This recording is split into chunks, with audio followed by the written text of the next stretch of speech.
am so excited to have Elizabeth Beloved on the podcast, and who's a former client and an amazing coach in the world of romantic relationships and a very unicorny human. Two things before we dive into today's episode. Number one, start before you're ready. I have changed the name to the Feminist Millionaires podcast. I haven't recorded the intro with the song and everything yet. That will come soon. So make sure you follow the podcast so you get to hear the new song and intro. But we're just diving in. I'm not letting that stop me from getting you these brilliant, amazing interviews. Number two is there's a 3-day training at the end of March 20th, 21st, 22nd. It's the Feminist Millionaires Training. It's a 3-day live event where we are going to cover somatic tools, kink-based tools, and ChatGPT AI-based tools that are going to help you grow your wealth. So it's where intuition meets AI, bringing together some weird stuff, spiritual stuff with the latest technology to help you to grow. So I cannot wait to deliver all this amazing content for free. It's my best ideas, my most cutting edge new ideas. And it's a dumpster fire right now. We need more feminist millionaires. We need more feminists building wealth. That is my mission. And so I am going to deliver a ton of free shit just for you. So the link to sign up for that will be in the description, and I'll talk more about that at the end of the episode. Okay, enjoy. And I want to start just by saying, why don't you introduce yourself, who you are, what you're up to now, and then we'll dive in. Sure. Well, it's really good to be here, Bryn. It's good to see you again. And I'm excited for our conversation today. So I am a coach and I'm a secure attachment specialist.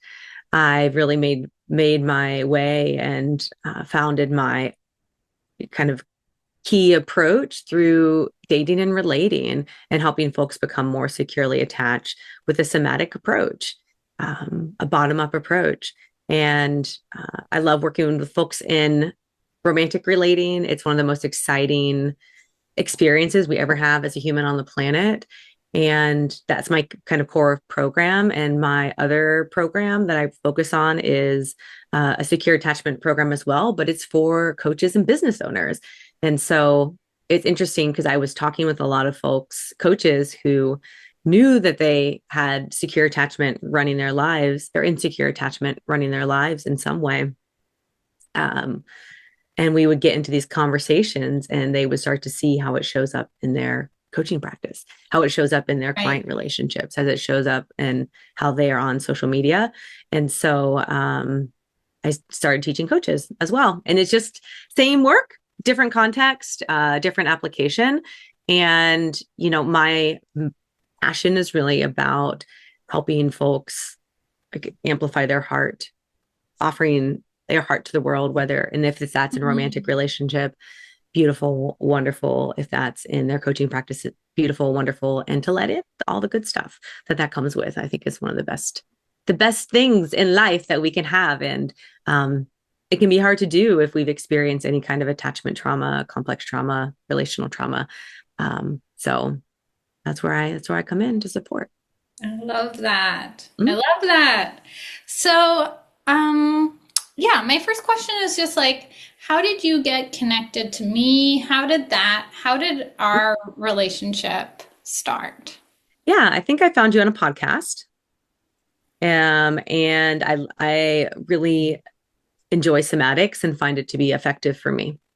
And so I like that you had a somatic approach, and I was looking for business support and thought I would give it a try. And I just reached out. I tend to be a pretty self-directed person and buyer. And so if there's somebody who I'm really interested in exploring, I will take a lot of initiative there. And I think I went to your website and booked a call or something like that. Yeah. I think it was Simone Souls podcast, which is now gone, disappeared into the universe. Oh, I didn't know that. Yeah. Yeah, Simone is on her amazing journey and following her impulses, which sometimes means like deleting. Sometimes her impulse is to delete something. Mhm. Yeah, and so I love I didn't know that you were like doing this business attachment style stuff. I love that. I've been seeing your more of your relationship stuff. But I think like that's kind of part of what I want to have the conversation Cool. about today because I think that's kind of some of the work that we did together was you building that secure attachment in yourself. Um, I guess my second question is, did you have concerns? Do you remember about working with me? I mean, I think the number one concern that everybody has when they're stepping into a new container is, will this work for me? Right. You know, is Is will it going this to work? work? Yeah. Yeah, is it going to work? I think that's the number. I think that's every valid, objection that people have. So I'm sure I wondered about that. Yeah. So I guess for me, part of my impulse for having this conversation was a text that you sent me. And I'm going to read it out. Of course, we can cut it after Sure, sure. if, Okay. if any part of it you don't want to have. But this was kind of like part of my impulse for this. So you wrote, I also have been wanting to tell you after our work together, I went on to rigorously study and practice marketing for 2 years. In doing that, it was so evident how the work we did together supported me to even be able to have the resilience that trial and error of marketing requires. Having cleaned up some emotions happening behind the scenes in my business allowed me not to get swallowed up by the spirals of learning and practicing marketing. It was a very important first step for me to have taken, so thank you. And my question is like, I want this to be helpful to people who maybe are still in the spirals. Yeah, for sure. um, Hmm. and and like what about the work that we did or what are some of the insights maybe you had when we were working Hmm. together that's like allowed you to get to this place where you are? Yeah. Yeah. So the thing that lingers from the work that we did together is less in the insight realm and more in the resilience realm. So, the study of marketing and practice of marketing to me is very rigorous and requires a high capacity for testing and failure. And when you and I first started working together, that was really hard for me. You hear people talking sometimes in the social media sphere, online business sphere about launch trauma. They like launch trauma. Last time I launched and it didn't work, and it like just has this big emotional impact. And it's hard to find it's hard to find spaces to untangle that, right? What was happening? There was some emotional cascade that was happening for me that would make it like scary to show up or emotional to show up or I would feel like resentful or reluctant to just do show up and do the thing. And I think it was after we worked together and then at the same time I started studying marketing. I was doing a trauma coach training as well, Right, so I right. was like I was doing a bunch of things concurrently, and I could really I noticed how now on the other side, right, because this was 4 years ago, 5 years ago at this point, uh it's just so neutral, like showing up on social media and testing, and it's just incredible. It's just neutral. And there's been a journey along the way, certainly, and it was well timed for me to do the somatic work that we did, right? Which you have a nice toolkit of like, well, let's do this or do that, or right. It's nice. You kind of like pull a tool out and just do the thing. And I'm happy to do somatics and have a lot of trust in the process. I just remember going through certain pieces that, again, haven't stuck necessarily as insights that I could tell back to you, but I can tell you that compared to 5 years ago, it's just so neutral to, use my voice online and be visible.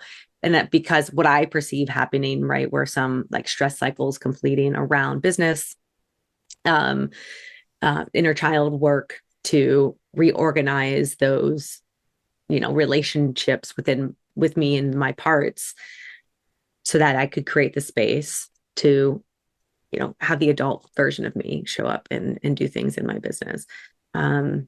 So I just, with some hindsight, I could see, oh, I think this was a really important step and I would encourage anybody who feels too emotional to start their business, um, or like you're just like frustrated. If someone's coaching you, if you're in a more kind of standard business container, that's just strategy, strategy, strategy, and very Right. surface level, and you just feel like frustrated and like you're holding back tears and you don't, it's not the container where you can like cry, right? Because that's where, you know what I mean?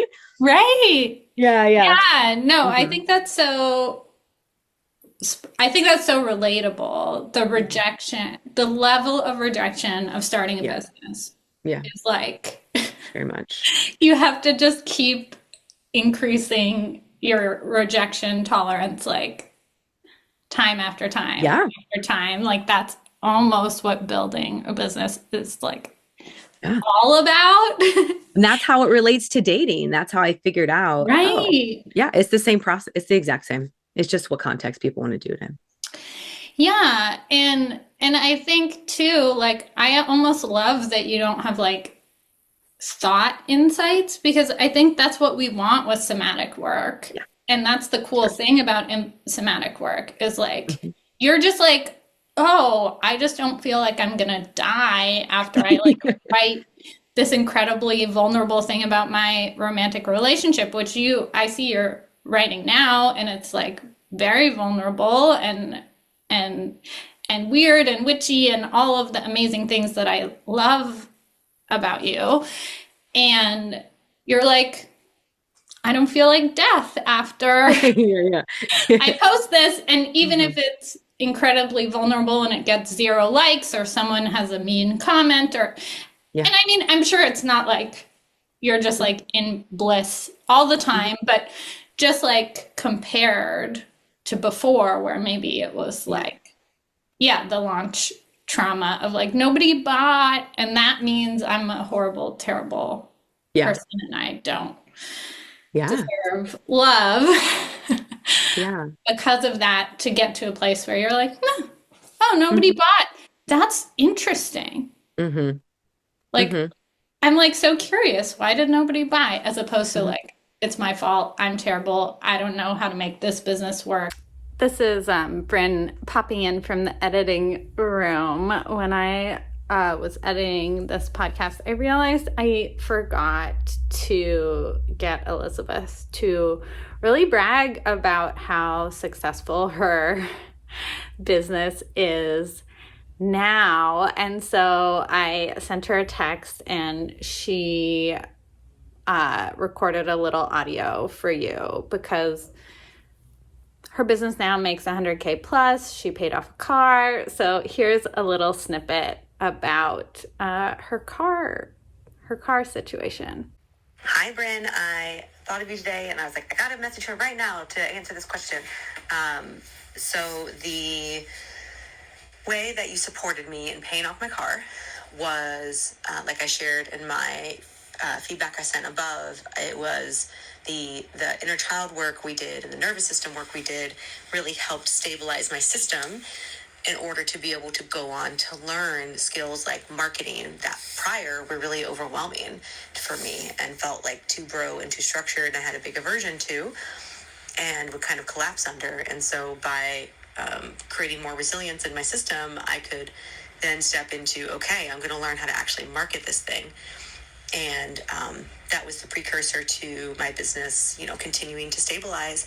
And I was able to move out of my career as a professor and into coaching full time. Well, I did career as a professor, and then I worked as a community manager for Layla Martin, and then into coaching full time. and was able to, make my consistent car payments until it was paid off. Okay, back to the interview. I wrote down some things from our earlier calls, and like at one point you said, like, I think marketing and coaching business, there's a secret to marketing and coaching business, and I don't have it. Yeah. And now it seems like you're not, like, what would your perspective for someone who's in that place of there's a secret to marketing, there's a secret to selling, what would you say to someone who's there? I think some of what was happening for me then was not having learned the actual skills, because marketing is an actual skill set and business is an actual skill set that can be taught. And I didn't understand that. And I didn't go to places where I could learn those things yet. And so it wasn't really a secret. I just developed the ability to say, I haven't learned this yet. It's a skill set. I will go to school. And that's what I did when I went into a marketing program, is I went somewhere to teach me just marketing skills, like kind of more direct, kind of more like something you would find at a university. I almost took a university course and ended up doing something else from someone who just uses similar approaches, but with more hands-on. It's not a secret. It's just a skill set. And I think there was, in one way, I just wasn't in a place to know any better. In another way, when our inner children are running our business, it can be hard to find solutions. It can be very black and white, and we can kind of have an unwillingness to learn that closes down the possibility of learning. So what I know now is that it's just a skill set that you have to learn, and you just have to find the right place for you to learn it. And so for example, I don't launch anything anymore that people don't buy, because I know how to test my products before I launch them. Right. It's a tangible example of a marketing skill that I learned. That is you're right. That is the actual solution to launch trauma. It's not just throwing yourself again and again against the wall. And then, like, look how resilient I am from throwing myself against the wall. It is, look how resilient I am that I can test this concept. I can go and learn how to do actual marketing, and I can test this concept over and over again until I get the right one. And then I launch a program. And then it's no surprise that people buy it, because I already talked to 20 people who said that they wanted it. Right. Yeah. And I think I think, like, especially in the online business world, we see these like breakout stars that like make 100K the first year in their business. Sure. And it's like, it's the anomaly, right? Like, that's an outlier. That's not the norm. But because of other people knowing how human psychology works, they're like, this person took my program and made 100K, which like, I think makes it so easy to be like, oh my God, if I don't make 100K in my first year, there's something wrong with me. As opposed to like what you're saying now, which is like, there are all these skill stacks, right? Marketing is a big one. Yeah. Selling is another one. Customer service, delivering a high quality product. Like, there's so many areas of business. And if any of them are not like optimally working, the whole machine doesn't work, or it doesn't work very well. Like, especially marketing, right? Like, if you don't have that skill set, but then you're comparing yourself to these like outliers. Yeah. Like, the research is most businesses close within the first 5 years. They don't even make it. They go into bankruptcy, or the person gives up.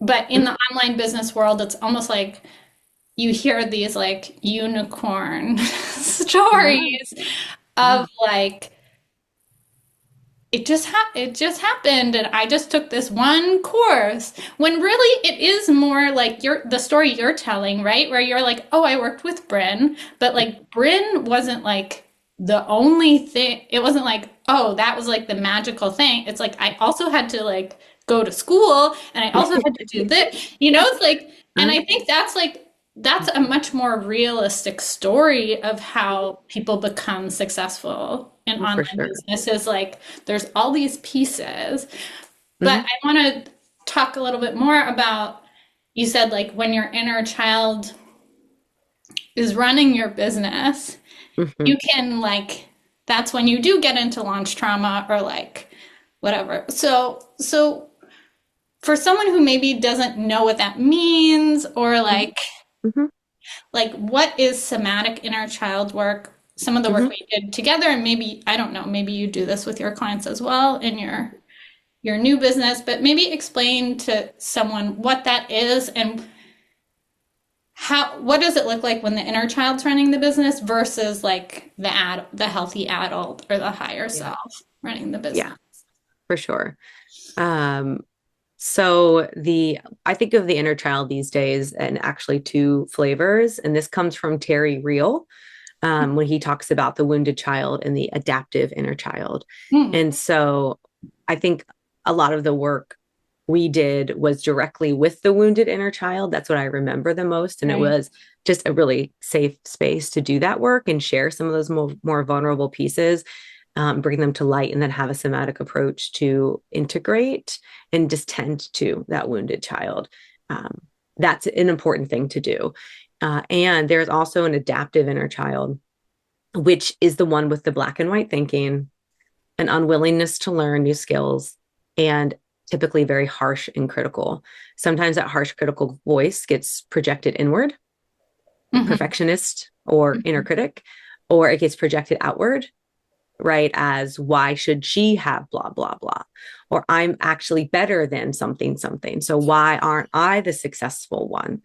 It's very harsh. And that I think that adaptive inner child is the one that I see most often running a business. And that's kind of where I feel like we shift. I view it as an ecosystem, right? And I relate to those parts, and those parts relate to each other, the wounded child, the adaptive child, and the Right. wise adult. Right. And so we shifted that enough so that I could then say, I had a willingness to learn, basically, is what came online for me. I think I would describe it that way. And that's what then gave me the neutrality. Like by neutrality, I mean emotionally, I could say, oh, I think I just need to go learn some marketing. Right. It's like, it doesn't mean that I'm a bad person. It doesn't mean I'm destined to fail. I don't have to be angry at anyone else for a success that I don't have. I don't have to prove myself. I've since been working long enough in enough spheres now that it doesn't, in both my relationship program and my business program, I still have the same clients, types, and they carry certain parts that I carry too, which is often perfectionism, Yeah. and superiority, Yeah. right? Where it's like, I have to do it perfect. I have to get it exactly right. Or I should be better. I should be farther along, which can sometimes flip into the opposite of, inner critic, very harsh with yourself, etc. And so I think I'm not ruled by those types of thoughts. And if one comes up, I can observe it, or, I'm have more bandwidth to work with it. But instead of rigidly staying stuck in just resentment and anger or collapse Yeah. of I can't do it, of this is too hard, or I'll give up, or vengeance or whatever, it's just like, oh, okay, I need to learn a new skill. What do I need to learn next? Okay, great. Oh, I need to test concepts before I launch them. Okay. All right, let's do that. Okay, what are the concepts that I need to test? How can I say that? And then that actually gets more into the relational skills that I teach with folks too, which is like, um I think that from that seed of capacity and resilience spreads out the capacity to be in true relationship with people. And then my business just becomes a way to actually help, rather than prove my worth or Right. prove my capability, prove my Right. capacity. It's no longer in service to my superiority or my perfectionism. Because if I can be a successful business owner, then those two complexes are satisfied, right? Right. They can quiet down. And so my business can actually be driven by service and relationship and care. But not, but, and in a way, but, and, both um, that, earns money and I can make a living and be okay in our, late stage capitalist society, and is helpful for people and is regenerative and is not concerned with money, and right, I both make money and it's not my main driver. It's relationship and service. So Right. mm-hmm. Right. Yeah, I can totally relate to Mm-hmm. all of this, right? Of Mm-hmm. like, yeah, feeling very emotional.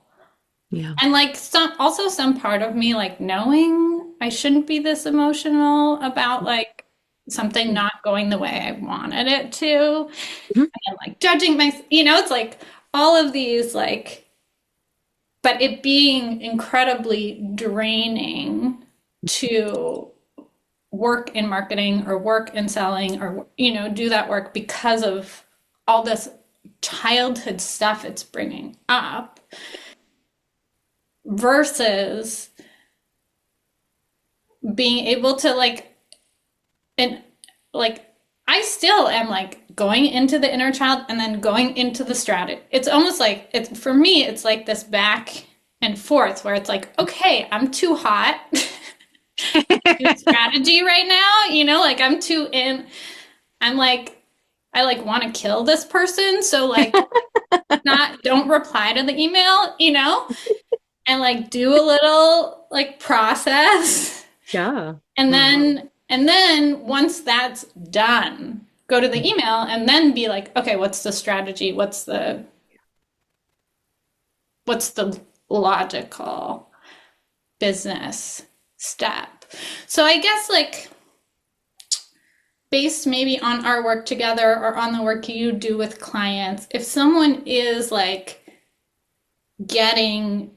feeling very emotional about a launch, about a sale, about a certain client, about whatever, could you like just give like a couple of things they can do like with Mm-hmm. that inner child? Mm-hmm. Yeah, I would Other than say, hire you or hire me, which we're gonna yeah. suggest, but Oh, like yeah, of as course. like a first step or something Yeah, they can do. for sure. Yeah, I did want to say too, I appreciate your describing your process. And I think that's part of what makes you a good guide through things like this, right? Because what the process is like. And part of why I wanted to come on here is to talk about the ecosystem of building your business. That it's, yeah, not, I will take this one program and then I will make $100,000. It just is a lie. It's a lie. And, and I wanted to circle back. And that's why I sent you that message is, hey, I can see how this was the seed that was incredibly important for me. And I want you to know that. And I want people listening to know that they will need to do several different layers of working through things, especially if they have any kind of relational trauma or any kind of attachment trauma. You need to spend time in containers that can hold that if it's showing up in your business. If it's not showing up in your business, then no, right? But if it is, like, look at that and find a container that can hold that. So if a person, to answer your question, if a person is very emotional with things around their business, I would categorize that as probably the wounded child piece showing up. And that wounded child part probably needs the attention and the validation that they didn't get when they were young. And so what gets to happen now in the container is that child gets to have the attention and validation from us, from the coach, space holder, the co-creator, and the client in their adult state, their adult self, goes back in time, essentially, but from present day to tend to whatever validation and care that they didn't get. And with some time, right, that will start to wane. And there's some other pieces to fold in there perhaps. But if emotionality is the thing that's right in front presenting, I would spend a lot of time validating that emotion and saying, it makes sense that you feel this way. I see that you feel frustrated. I see that you feel angry. That makes so much sense to me. It's okay to feel angry about this. Don't gaslight yourself into to not feeling that way, because that's what probably happened when you were young. And that's the pattern that we're breaking present day. Right. Yeah. It's like some of this work is like, put your hand on your heart Yeah. and just say, like, yeah, it makes sense you want to kill this person that emailed you. And like, no, we're not going to do that. But Mhm. like, you're scared they're going to reject you, or you're Mhm. scared they're going to envelop you. Yeah. And like, and probably if you're scared they're going to reject you, you were rejected by a parent or someone significant as a Mhm. child. Mhm. And that's why those neural pathways of I'm going to get rejected if I'm not perfect Yeah. makes sense. And I love you and you can want to kill them for as long as you need to. And I'm not going to let you kill them, but like I'm going to let you feel angry or scared. Like Mhm. exactly what you were saying. Yeah. Yeah, that validation. And I think that's the power of somatics too. And at least the way I use it, um, using the, as much as possible, the, body-based sensation or emotion that is presenting with that particular response gets into those subconscious layers of the brain where it's wired, especially if it's an inner child part. A lot of times these things formed pre-verbally or with little verbal context. And Right. so what somatics does, again, and to me, body, there's a lot of different ways to get into body. It's not just emotion or sensation, but it can be really powerful to have somebody guiding you through that, is because we might not understand cognitively with words what is happening Right. or why we feel that way. And it's because there's like a part of our psyche that's frozen at age 3 that Right. didn't understand. And Right. you never need to actually understand what it was. You can purely with the sensations themselves in the present day. And I do a lot of attuning and pendulating to present day body sensation, and what I call resourcing, which is a common term, right? But resourcing, going through, I had this experience as a child. I got shut down. It was overwhelming, right? We are having the overwhelming experience now, present day. And what we're doing is we're adding resources, whether it's the hand on heart would be an example of a resource. I also use imaginal resources or archetypes, because sometimes that we can actually access the collective unconscious in that way. And and what that does is, instead of that, I am overwhelmed and I will go into collapse and into freeze, we are providing a scaffold and a new neural pathway into that stress cycle completing, and I actually feel validated and okay. And that teaches your body to no longer go into collapse or into freeze. And that's what actually has you, next time you have the same stimulus of something that would have been overwhelming, your body no longer just falls and cascades into that default neural pathway. We've actually built a scaffold through your body, through your nervous system, your actual neurons, to find a way out and to teach your body how to complete the stress cycle or how to have a totally different outcome as opposed to when you were young. And so the only way we can do that is with somatics, like truly do that is with somatics, whether that's attuning to the physical body, to sensations, archetypes, emotions, meanings we give, um, that kind of thing. So those are some of the other ways that I work, that I would just, yeah, add in Yeah. And basically what's happening, right? Why somatic work is powerful, especially if you're dealing with very young hearts. Yeah, it's so like I could nerd out on this forever, but it's such a fun creative process of like you do the hand on the heart and like sometimes that works so well and sometimes it like doesn't work at all, you know? Hmm. Hmm. And then it's like sometimes like what I love about working with clients and like getting to know them, like sometimes like I've literally said to a client, like what like a client that's like on the other side of like a bad breakup and been like, what would Rihanna think about this? Hmm. Because I know this client loves Rihanna, Hmm. because we've like talked before about like how Rihanna's gone through bad breakups and like very bad situations.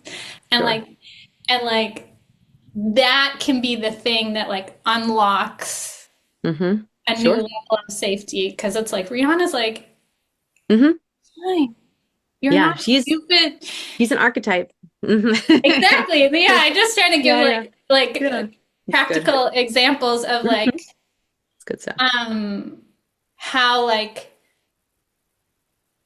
getting the client to imagine this archetype Brianna is like can be so powerful when you Yeah, get the right somatic intervention or the yeah. right archetype. Then it's like, oh, the client was like, oh, Rihanna would be like, Hmm. Hmm. I've been there, this fucking sucks, but you're not like stupid for being there, you know, Yeah, like, and yeah. just like to Mm. really, as opposed to like beating yourself up for the relationship or beating yourself up because the business isn't going the Hmm. way you wanted it to Yeah. just like get to that like feeling sense of safety of Hmm. like, oh, there's nothing wrong with me because I dated an asshole. Yeah, Some pretty yeah. cool people have dated assholes, or there's nothing Hmm. wrong with me because like my launch failed. Hmm. Hmm. Yeah, absolutely. So Yeah. it's such a fun like I want people listening to this podcast to like do this on their own as much as you can, you know, Sure. and also like I think this is what we're both saying is like the helpful side of hiring someone is like sometimes when they get to know you, they can like pluck an example that just like in an instant totally changes the way you think about yourself when Mhm. it is like the right Yeah. intervention. Yeah. And when we're talking about relational work, we actually can't do it alone.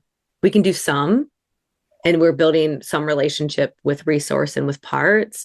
But that's the thing about attachment work is that you have it.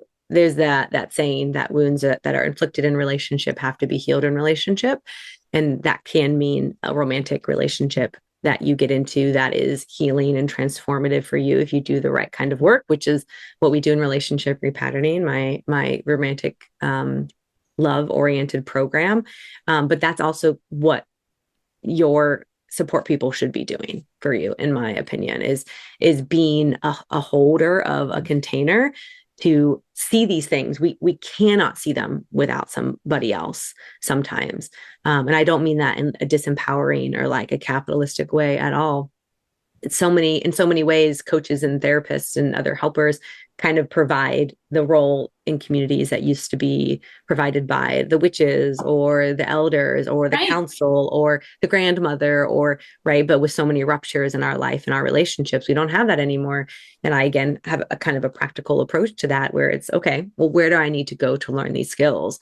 Where do I need to go to start to see and do some of this attachment work and some of this healing work, knowing that if it's a relational wound, having a healthy relationship with a facilitator is going to be the fastest thing to move that needle, so that I can do in 6 months what would take me 30 years to even understand, right? That's like the level of transformation I strive to create and provide, is like that level of insight.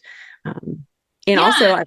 oh, go ahead. Yeah. And like I totally agree with that. And I also can relate to like feeling angry about that, you know, like I remember like with my core energetics practitioner kind of like being like, fuck, like I got fucked up as a kid and I have to pay this person to fucking deal with the shit that like Yeah. my parents should have done better.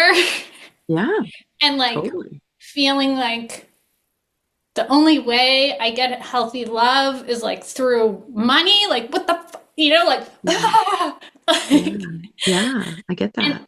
and also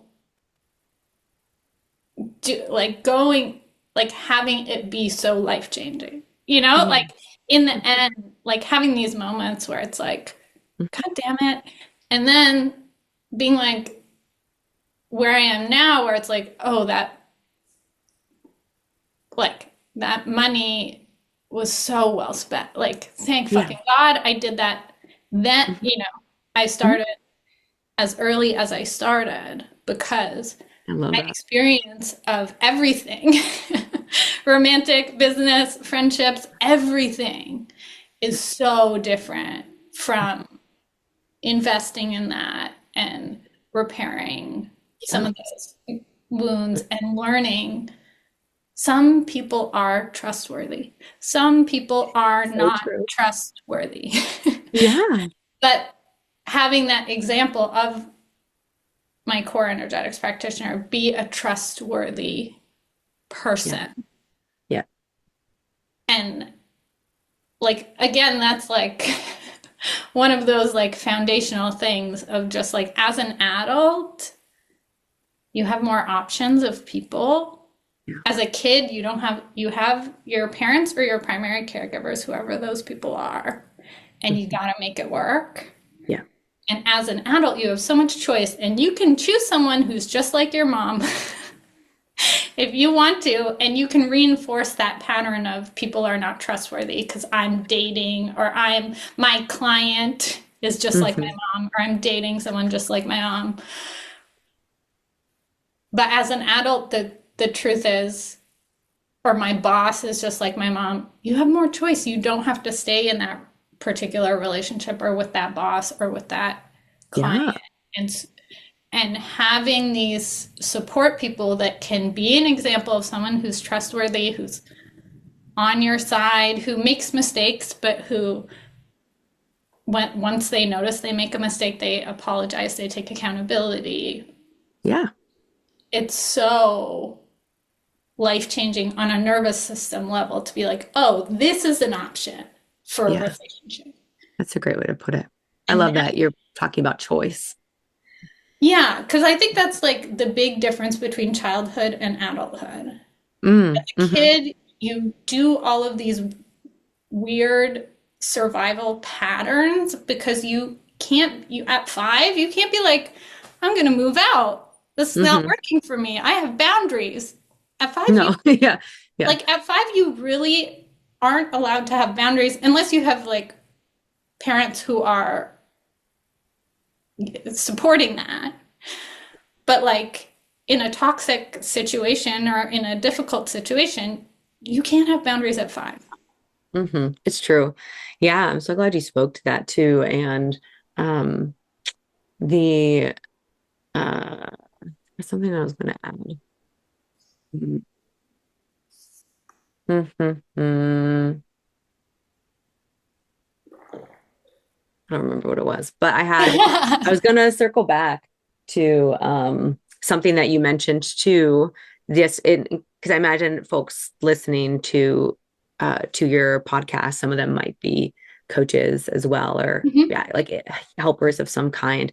And when you mentioned back, if you suggest a practice to a client and they're a no to it, right? That moment for you as the coach is also really important and can bring up like our own attachment stuff as the facilitator. Right. And so that's the thing that is really important to look at as well, and why we need to do this work is because we are better space holders when we don't have rejection sensitivity turned all the way up, because a Right. client it doesn't like the practice, right? That is probably an adaptive inner child part of the client. And it's, we as a space holder need to know how to navigate around that and have that same neutrality, right? And that same facility of not taking it personally. Right. In order to hold space. And making mistakes, we all make mistakes with our clients. Exactly. But when you realize, oh man, I got triggered in that session, to get support to process whatever came up for you, usually with a supervisor or another coach or somebody, to process it, to see who are you projecting on the client, right? Yeah, exactly. Figuring that out, and then to go back to the client and to take accountability for your reaction. And that doesn't mean like saying like, oh, I was projecting my mom onto you, and so that's why, like, not like, sure. There's like an oversharing level, but to go back and say like, hey, when you brought up that thing, I know I was like a little harsh about it, and like I regret it, and like I'm glad that you brought that up, and it's important that we talk about that, and because that's what they didn't get as a kid, probably. And we're teaching them, this is possible. This is possible in your romantic relationship. This is possible with your bosses. This is possible with your clients. And you shouldn't accept a level of behavior where people are making mistakes repetitively and never taking accountability. Yeah, exactly. It's such a good rupture and repair model. And it's like the most important skill and most important examples to have as a human who's repairing their relationships on the planet. I had a client once, it was probably like my first rupture that I really had to deal with on my own. And I did the steps that you talked about, and sent her a voice note, and we got on a call to talk about what happened. And she was just so grateful and thankful at the end. And she said, I'm right now in this moment understanding what secure attachment feels like. Right. And I was like, oh, wow, this is the power of doing that work within ourselves, right? To be able to show up with our clients with that level of integrity. And it's healing all around for everybody. And she stayed with me for a couple of years now, actually. We've continued to work together. Yeah. So it's not about not making mistakes. It's not about being perfect, but it can be so powerful to actually make a mistake, process it, take accountability. And that sometimes can be the most powerful thing you do with a client. Totally. I remember with one of my, like, the faculty members at my somatics training, he was late for a session. This is like such a minor example, but he was like stuck in traffic and was late and was like texting me and like da-da-da. And then said like, hey, I was 15 minutes late. Let's add 15 minutes to our next session. And that for me was like, so like, I just trusted him 10 times more. And that was like a healing experience. And it's like a small example, right? Of that's good. Being 15 minutes late, but again, that is that secure pattern of like, yeah, he made a mistake. He let me know, hey, I'm in traffic. I'm going to be late. He arrived late. I was angry. I said I was angry. And instead of gaslighting me or whatever, he was like, yeah, like, makes sense that you're angry. And like, why don't we do this to solve this? Does that work for you? And I was like, whoa. Yeah. Good. Nice. I love that example. It's a good one. Yeah. I remembered the thing I was going to say, and it might not be relevant, but when we were talking about having to pay for support to repair the things that went wrong in our childhood, to me, it's also an example of that, like moving into neutrality and into capacity to solve our problems and into choice. And it actually takes power away from money to say, I can spend this amount of money to heal this thing, to become more securely attached, to have better relationships. You mean I can spend 6 months or 12 months doing this thing and I will pay, I have to pay thousands or whatever it is to do it. I can just take this resource called money and apply it to fix the thing that I really want. Cool, right? There is a neutrality and a resilience and a capacity for choice and problem solving when we are in charge of how we spend our money. That's how I think of it, right? I'm not going to be torn about by the whims of money I have or don't have, or being emotionally tied to what I like have to spend it on, right? Because it's a choice of what do I want to take this resource and apply it to further grow in my life, to prioritize my actual values, my relationships, my family, my romantic partnership, my business, whatever it is that's important to me. That money's just a resource, and apply it as you see fit, and don't on the things you don't want to. And it doesn't need to be any more emotional than that. Right. That's the adult perspective. Yeah. Right. Yeah. Like when I was in that, I was in the child of, yeah, exactly. everything Yeah. should Good example. be given to me, Yeah, it's a good example. Yeah. So I wanted to ask, like, because so often people are in a place of like, but I already invested in this, or I already invested in 3 things to fix my relationship, or 3 things to fix my business. Like, why do I have to do more? Or is this going to work? Or the other things didn't work. Yeah. So obviously this isn't going to work either. Like, what would your, what is your perspective from where you are now on like that kind of being in that kind of a place? That's a good point. Yeah.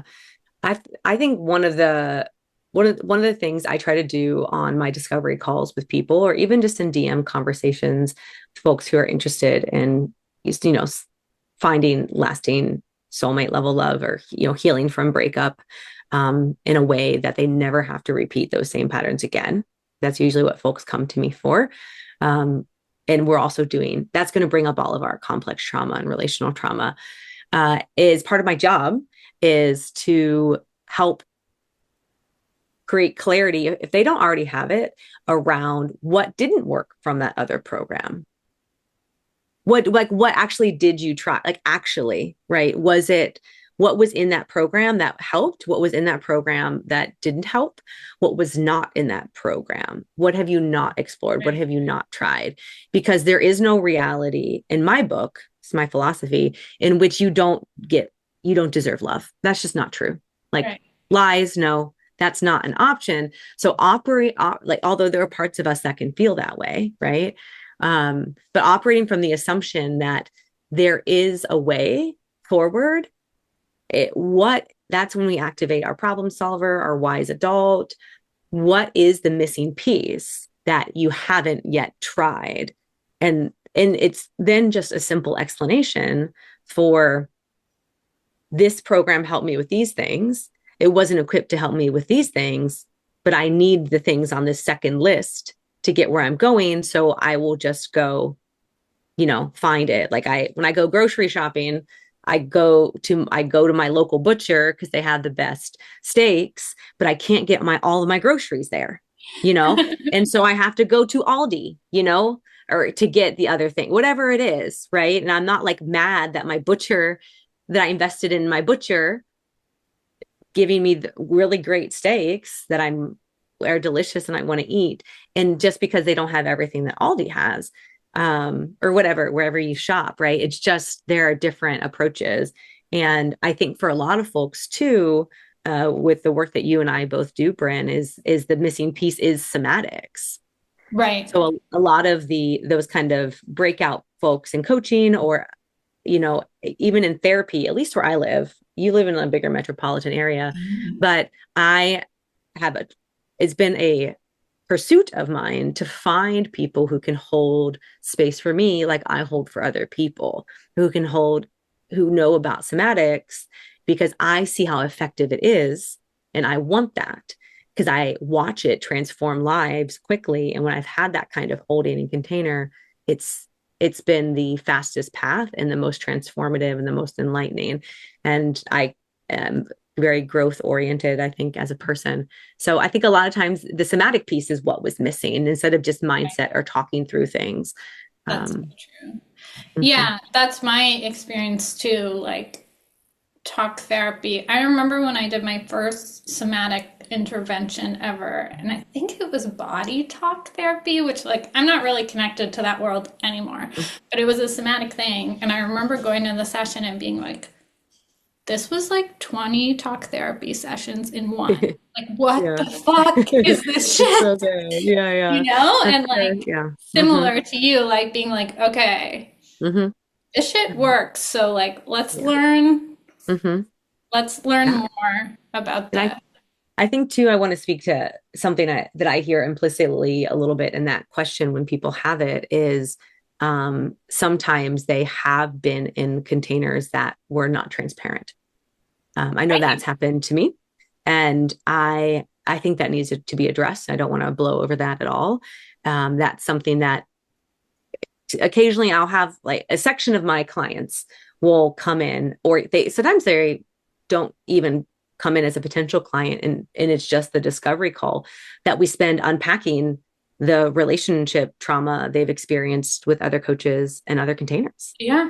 And when something is packaged and sold in a certain way, promising ABC, XYZ, but it's kind of smoke and mirrors and all talk and no substance.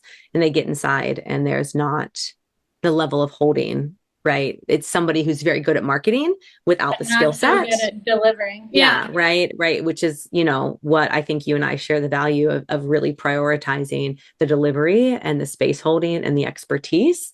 And it's more of the struggle of, well, but how do I tell people that I know what I'm doing and I'm really good at this and I can help them? And I don't want them chasing this shiny object of the charismatic person with little substance sometimes. And so I just want to name that because that can sometimes be in the room when people are looking at having deeper support, is that kind of unprocessed deception that they feel betrayed or deceived.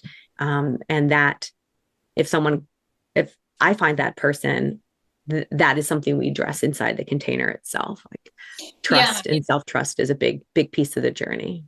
Yeah, I think that's so true. And that's kind of like ties back to what I was talking about at the beginning of like you just take my $200 course and you too will make 100K in your first year. It's like Mm-hmm. now I know that person did not take one $200 course and make Yeah. 100K. There's no fucking way. And Yeah, maybe, and if exactly. they did, maybe it's because they have a certain network or a certain career. It's Or a like, natural skill set sometimes, just a natural yeah, skill set. That's but okay. it's like the person marketing is not lying, but Mm-hmm. they are taking the top 1% of their clients' results and Mm-hmm. kind of acting like 100% of their clients or 50, even if it's like the Yeah. majority of my clients make 100K by taking my Mm-hmm. $200 course. It's like, Yeah. Yeah. I also think sometimes people just don't know. And that's why I value the journey.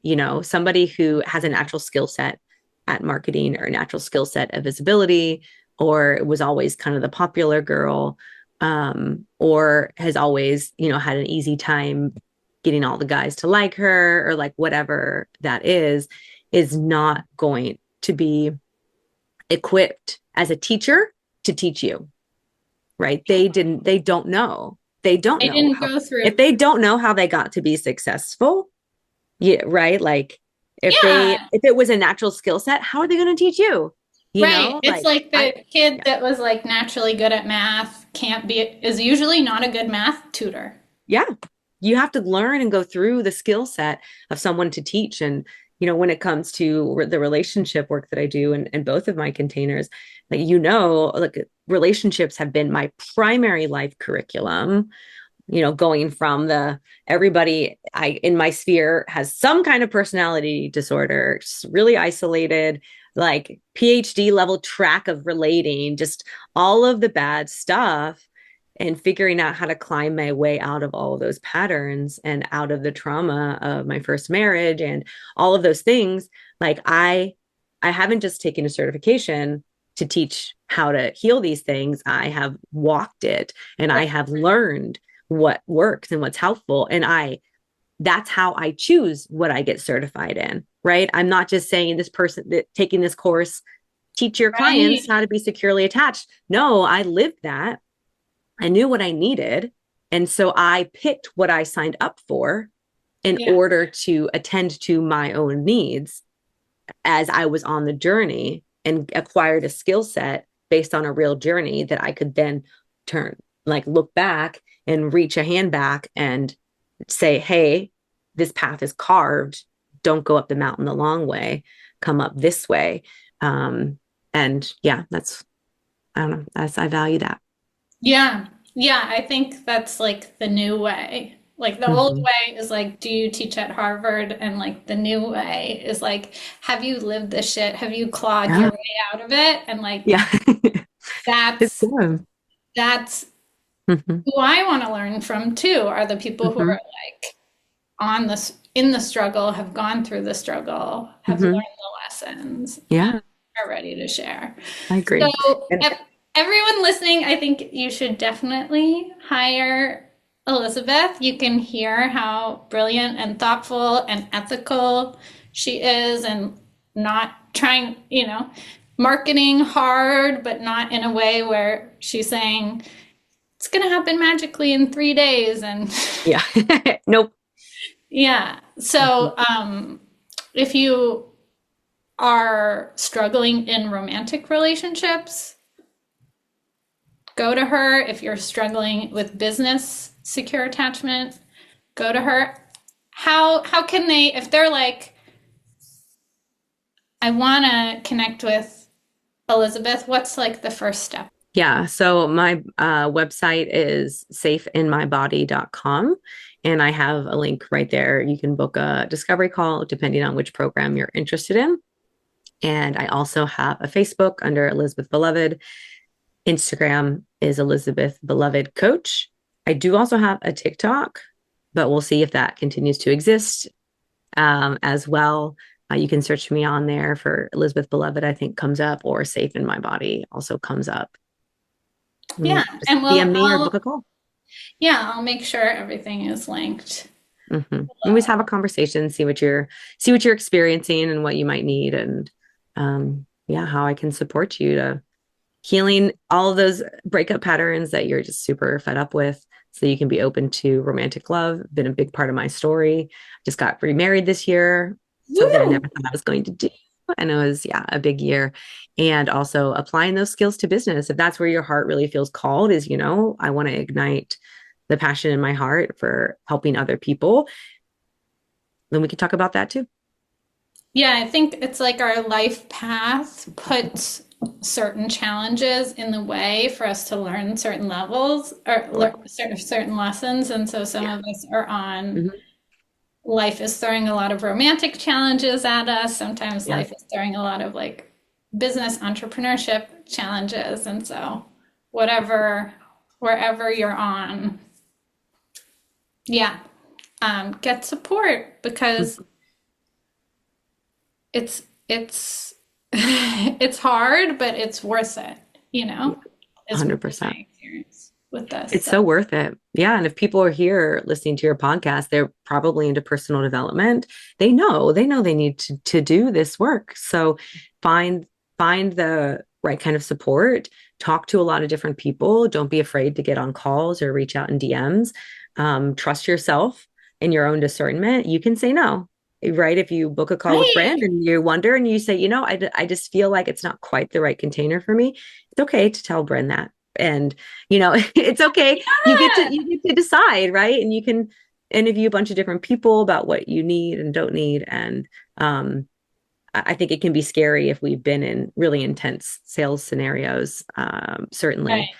But ultimately, I think it's an important skill in and of itself to be able to reach out for support.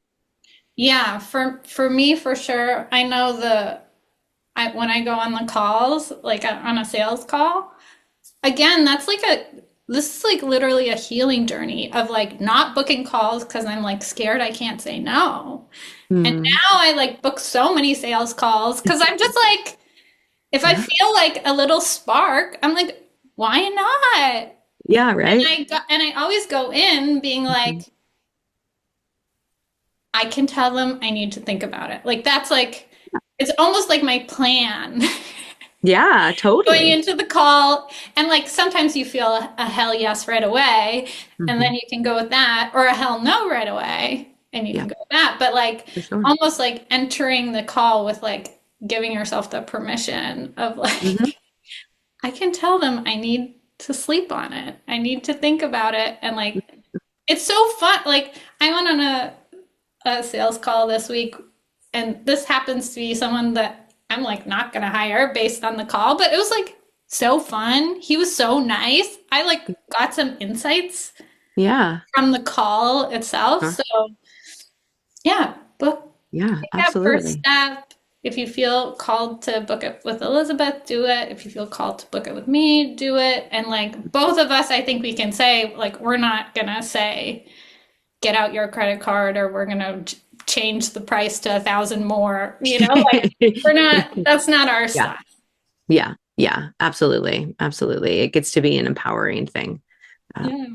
yeah. Well, thank you so much for coming Yeah. on. It's so You. nice to So reconnect. fun. You're so brilliant. Oh, thank you. Uh, I think, and it's so fun too to like talk about this with like another somatic nerd, and so we can like, Hmm. you know, like when I do the solo episodes, it's just, I don't know, it's different when you can like bounce off. So I Yeah. Yeah. I do had a lot of fun. appreciate your time and Hmm. definitely follow Elizabeth, everyone, and definitely book a call with her. Yeah. Thank you so much. It was so fun being here, and I loved getting to nerd out with you too. Yay! Thank you. So, the Feminist Millionaires training is March 20th to 22nd. It's a free live training. You can come live, you'll get coached live, you'll get somatic work done live if you show up. The value is 100 USD, but I'm giving it all for free because it's a dumpster fire right now, a political dumpster fire, and we need more wealth in the hands of good-hearted entrepreneurs like you, so I cannot wait to deliver this for free to you. Day one is somatics and wealth expansion, how somatic tools can heal the things that are underlying some of your procrastination, some of your perfectionism, some of your people pleasing, which all block wealth, or you end up making money in a way that leads to burnout, which is not sustainable. So you're going to learn somatic tools to heal that old shit so that you can confidently pitch yourself, apply for jobs, whatever you need to do, market yourself wholeheartedly, create your own brilliant free training, whatever it is you want to do. That's going to be covered day one. Day two is kinky money power play. This might be my favorite day. I mean, they're all my favorite day, but as some of you may know, I peed on cash and it was an incredible experience for me. It brought me back into my power, back into my agency, because I was in a place where people pleased my parents to get my needs met. Then when I entered the workforce, I was people pleasing my bosses and eventually my clients to make money, which, as I said, led to burnout. I burnt out in my early 20s. I know it's super young to burn out, but that is part of my story.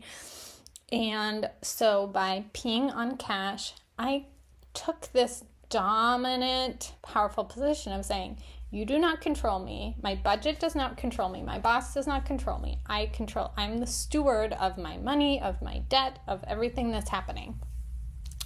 So don't worry, day two, urination is not required. Peeing is not the right option for everyone. If it's the right option for you, hooray, we're on the same team. But we'll also talk about different options like whipping cash, like some submissive options too, putting cash on your heart and breathing, donating, all different kinds of kinky tools. And what it does is take what we did in day one and accelerate it. These kink-based tools change your relationship with money really fast. Day 3 is ChatGPT for ethical money making. So I'm going to give away some of my most powerful, impactful prompts. ChatGPT, that if you put in a high quality prompt, it's going to give you high quality responses. If you put in a non-specific prompt, it's going to give you a shitty output because it's going to be non-specific. It's going to be general. It's not going to write copy that works for you. For example, I wrote a post a few days ago, you might have seen it, about how when I worked in the nonprofit field, I built this partnership between my nonprofit and a youth custody facility, a prison for girls. And then I almost blew up that entire partnership by making a bad mistake. Now, ChatGPT helped me write that post. I have not told anyone this until this exact moment. And I can't remember. It has a lot of likes and a lot of comments. I don't remember the exact specifics as this moment. A lot of people signing up for a different free workshop that I was offering based on that. And I would not have been able to do that, or it would have taken me way, way, way longer without ChatGPT. So I'm going to give you the secret codes that is going to help unlock this ChatGPT as this assistant that can help with healing. It helps heal money blocks. It also helps with practical things, writing pitches, writing your marketing, rewriting your sales page. I'm going to give you a prompt that I got from Laura Anderson, Workaholic, amazing, follow on TikTok, that helped me rewrite my sales page in 3 minutes and uses behavioral psychology, uses emotional disruptive hooks. It uses all of these tools that, of course, I want to use, but I don't have 10 years experience writing sales copy for sales pages. And by telling ChatGPT exactly what I want in my sales page and then inputting my old sales page, it just wrote a new sales page that is explaining things that, like, in my head, I'm like, yes, that's what I meant. Explaining them in simple, understandable ways. So you're going to get that prompt. You're going to get a bunch of other powerful prompts that is going to help you use ChatGPT or DeepSeek or whatever AI bot you like to accelerate your wealth building. So this training is so powerful. It's so good. I cannot wait for you to get it. And what else did I want to say? Yeah, okay. Link in the description. Go sign up now. We start March 22nd. Get registered. Get your spot. Worth $100 USD. Probably worth more, but I'm being conservative here. And totally free for you if you sign up today. And yes, I will give out the recordings, of course. So even if you can't make it live, if you're in another time zone or it doesn't work for you, don't worry. Still worth it. You can get all your questions answered. Okay. Love you all. I want you to get rich in this time of people like Mr. T. Rump and his gang, all his friends. We need more money in the hands of good-hearted, ethical people. That is one of the tools that we have to make the world a better, safer, healthier place for so many people. So that's why this training is free. That's why you got to get your ass there, because I want you to be able to take good care of yourself and your people, your family, or your chosen family. And I want you to be able to steward your excess wealth once your needs are taken care of to fight fascism, transphobia, all this shit we are dealing with. Okay. Love you. Bye. Sign up. Sign up now.